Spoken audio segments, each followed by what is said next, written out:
Larissa, e aí, se você tem um esvaziamento, tudo bem, alguém vai ficar chateado de eu chamar de esvaziamento. Como assim esvaziamento? Olha a quantidade de gente, todas as cadeiras ocupadas, o buffet não se aguenta de servir tanta...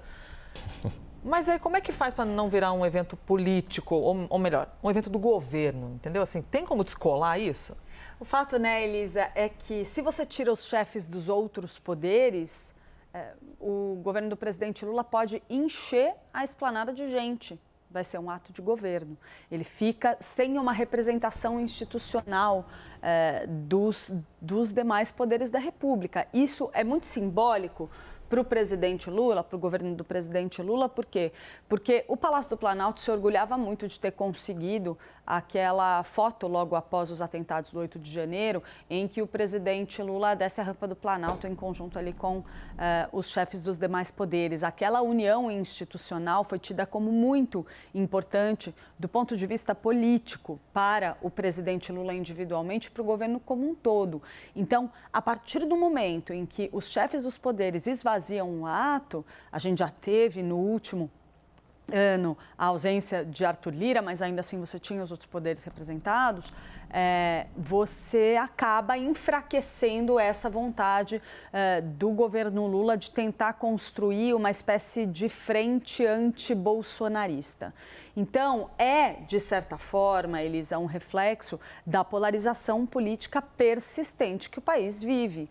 O fato há ainda uma força muito grande dos mesmos grupos políticos que acabaram fortalecendo esse 8 de janeiro, os ataques do dia 8 de janeiro tiveram apoio de muitos setores mais radicais.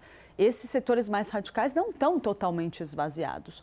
E ainda assim você tem toda uma direita brasileira ampla, poderosa, forte, que pode até condenar os ataques, mas não quer ir lá bater palma para um ato organizado pelo presidente Lula. A gente viu aqui ontem, por exemplo, o líder da oposição no Senado, o senador Rogério Marinho, dizendo exatamente isso, que não iria para um ato no 8 de janeiro, a respeito do 8 de janeiro, porque enxerga ali, de certa forma, uma espécie de ódio, isso leitura minha, né, da conversa que a gente teve com ele, a algo que ele considera uma perseguição política ao bolsonarismo.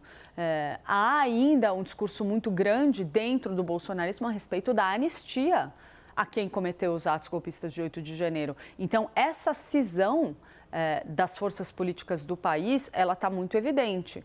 Por mais que você tenha uma maioria muito consolidada da população que condena os atentados de 8 de janeiro, os ataques, a depredação dos prédios públicos, isso não significa que eles estejam dispostos a endossar integralmente